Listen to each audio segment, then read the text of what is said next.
Staging feels personal to a seller because their home is personal to them. If you're a stager and the conversation has gone wrong with a seller, it's not because the seller is difficult.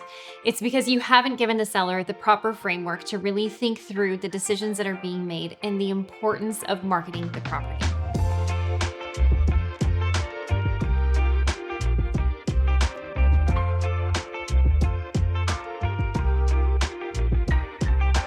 When I first started staging, I oftentimes did consultations. Well, early in my career, there was a consultation that went very, very wrong. You see, a consultation is an appointment that we have with a home seller to walk through their property and offer them feedback and advice on how they could help it show its absolute best before it hits the market.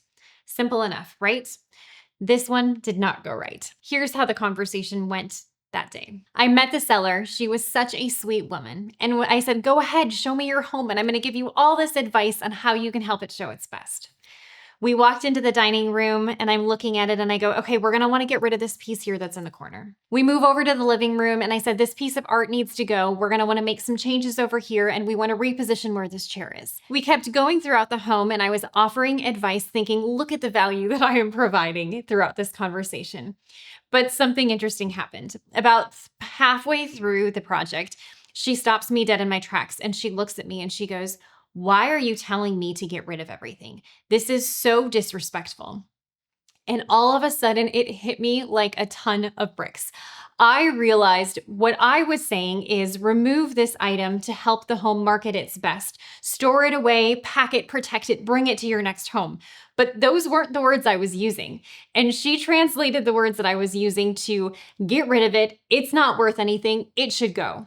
And all of a sudden, it completely changed the framework of how I have these conversations and helped me really understand the seller's perspective in this. What's interesting is there's a study out there that says that second to death of a loved one, moving is one of the most stressful experiences that somebody is going to undergo.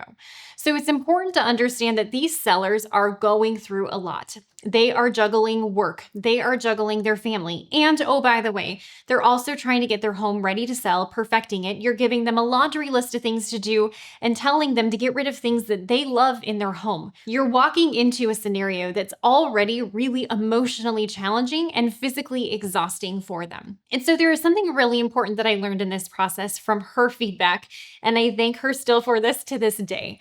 I realized sometimes just adjusting your words slightly makes all the difference in the world. Instead of saying get rid of, or instead of saying remove, I now use this phrase, store away. Store away that tree that's in the corner of your dining room.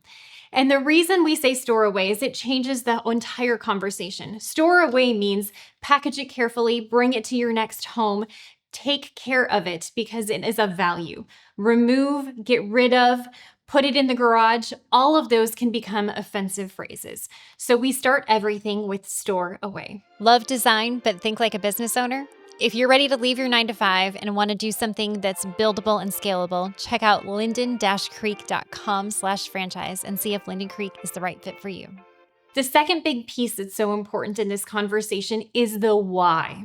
So I don't just say store away the tree that's sitting in the corner of your dining room. I give the why. I say store away the tree in the corner by the dining room because it's actually blocking a lot of natural light and we want that natural light to flow in. All of a sudden, it changes the framework. We're thinking about the marketing side, how we can showcase this home so that it shows better. How do we let in more natural light? That makes sense to the seller and they understand your reasoning so they can come behind it and support it. Another key trick that I've learned along the years is something I call the compliment sandwich. Now you can walk into a home and give them a laundry list of 100 different things that they need to be doing before the home goes on the market, but that is exhausting. And that just says that you're nitpicking everything that they've ever done and built in the home.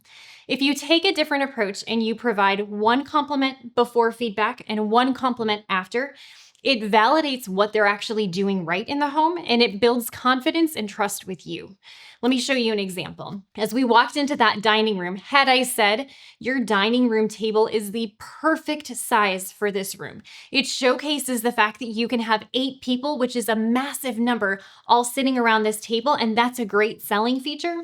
That would have been the first compliment. Then I could have followed it up with, but the tree that's sitting in the corner, let's go ahead and store it away. The reason we want to do this is because the natural light is getting blocked, so the room feels darker.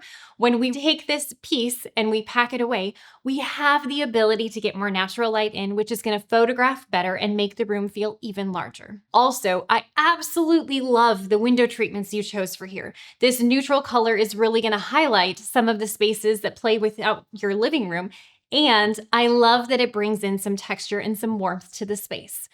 That was my compliment sandwich. Compliment, give your feedback and why, compliment again. Making that transition in the conversations we have with sellers has all the difference in the world.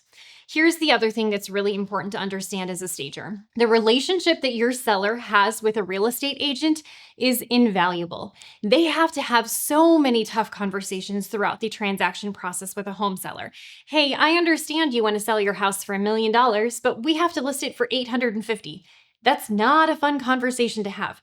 Hey, I know we listed your house for $850,000, but they actually want to buy it for $799,000. That's also not a fun conversation to have. So if you can have the challenging conversations around, please store away the tree that's in your dining room, instead of them having to do it, it relieves some pressure for them. But here's what else is important. They're bringing you into that room and bringing you into that relationship in a way because they trust you and your judgment. So if you tarnish that relationship, if you frustrate that seller, it's a really negative reflection on the real estate agent.